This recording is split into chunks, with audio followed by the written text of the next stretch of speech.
혹시 이런 생각 해보신 적 있으신가요? 왜 나는 이렇게 열심히 일해도 늘 통장 잔고는 그대로일까? 왜 어떤 사람은 일하지 않아도 돈이 들어오는데 나는 잠깐만 쉬어도 불안할까?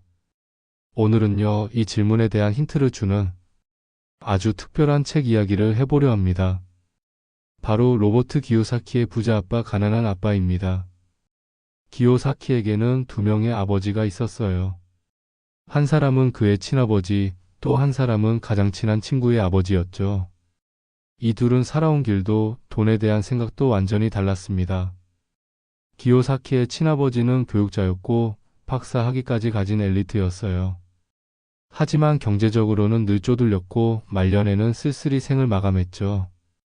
그는 늘 이런 말을 했습니다. 공부 열심히 해서 좋은 직장에 들어가야 한다.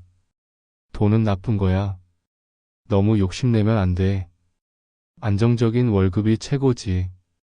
반면 친구의 아버지인 부자 아빠는 학벌도 직장도 사회적 지위도 별거 없었어요. 그런데 놀랍게도 그는 부자였어요. 그리고 그가 기요사키에게 해준 말은 친아버지와는 완전히 달랐습니다. 돈이 널 위해 일하게 만들어야 한다. 부자가 되고 싶다면 돈에 대한 공부를 해라. 남들처럼 살지 말고 돈을 이해하고 이용할 줄 알아야 한다. 기요사키는 어릴 때 혼란스러웠다고 해요. 도대체 누구 말을 들어야 하는 걸까? 하고 말이죠. 하지만 시간이 지나면서 기요사키는 깨닫습니다. 부자 아빠의 말이 실제로 부자가 되는 길이었다는 걸요. 한번 곰곰이 생각해 보세요. 우리는 10년 넘게 학교를 다니면서 수학도 배우고 영어도 배우고 과학도 배웠죠. 그런데 정작 돈에 대해서는 배운 게 거의 없습니다. 통장 만드는 법도 신용카드가 뭔지도 주식이 뭔지 세금은 왜 떼는 건지도 아무도 가르쳐 주지 않았어요. 그래서 많은 사람들이 사회에 나와 그냥 월급 받으면서 눈치 보면서 그냥 그렇게 살아갑니다. 뭘 몰라서가 아니라 배운 적이 없어서 그렇다는 사실. 여러분도 공감되지 않으신가요?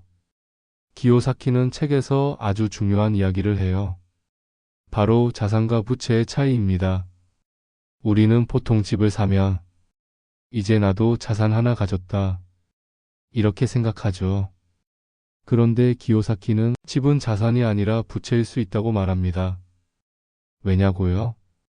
그 집은 매달 대출 이자를 내야 하기 때문이죠. 세금 관리비 유지비 등 돈이 줄줄 새어나갑니다. 게다가 그 집은 매달 돈을 벌어주는 게 아니라 오히려 돈을 빼앗아가는 구조라는 거예요.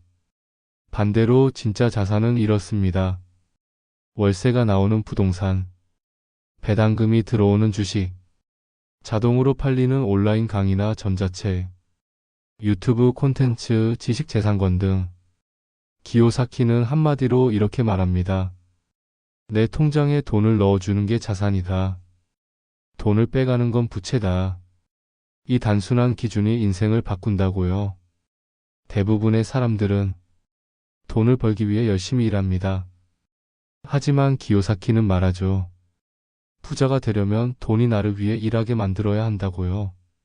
우리가 잠들어 있을 때도 누군가 우리에게 월세를 보내고 유튜브 영상에서 수익이 쌓이고 전자책이 팔리며 돈이 들어오는 구조. 이게 바로 수동적 수입, 즉 자산이 돈을 벌어주는 구조입니다. 노동은 멈춰도 수익은 계속 돌아가는 구조. 바로 이것이 경제적 자유의 핵심이에요. 기요사키의 가난한 아빠는 이렇게 말했어요. 나는 그건 못해. 그건 너무 비싸. 난 그런 머리가 없어. 하지만 부자 아빠는요, 질문을 바꾸라고 했습니다. 이걸 사려면 내가 뭘 해야 할까? 이 문제를 해결하려면 어떤 방법이 있을까? 그러니까 불가능이라는 벽 대신 가능성이라는 문을 여는 질문을 하라는 거예요. 말 한마디 질문 하나가 인생의 방향을 바꾼다는 걸. 기요사키는 아주 강하게 말합니다. 우리는 학교에서 실패하면 혼이 납니다. 틀리면 감점이고 틀리면 나쁜 학생이죠. 근데 현실에서는 반대예요. 실패를 많이 한 사람이 결국 더 크게 성공합니다. 왜냐고요? 실패하면서 배우니까요.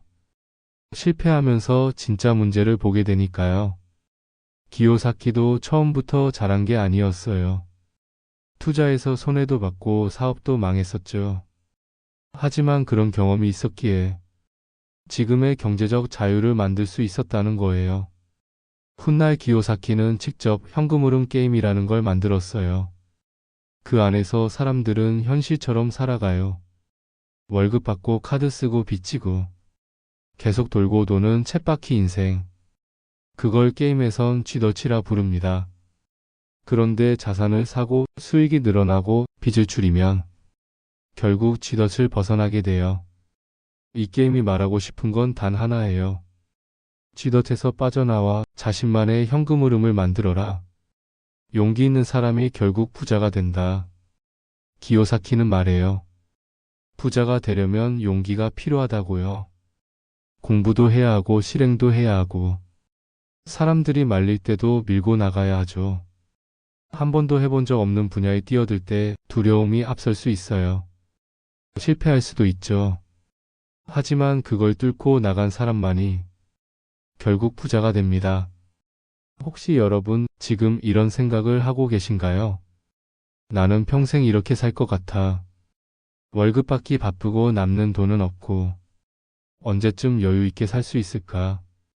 그렇다면 오늘 이 영상이 작은 전환점이 되었으면 합니다. 지금부터라도 자산을 만들고 돈이 나를 위해 일하게 만드는 구조를 꿈꾸세요. 더 이상 가난한 아빠의 방식이 아니라 부자 아빠의 시선으로 세상을 보세요. 그 한 걸음이 여러분의 인생을 바꾸게 될 겁니다. 오늘의 성공을 부르는 생각들이었습니다. 감사합니다.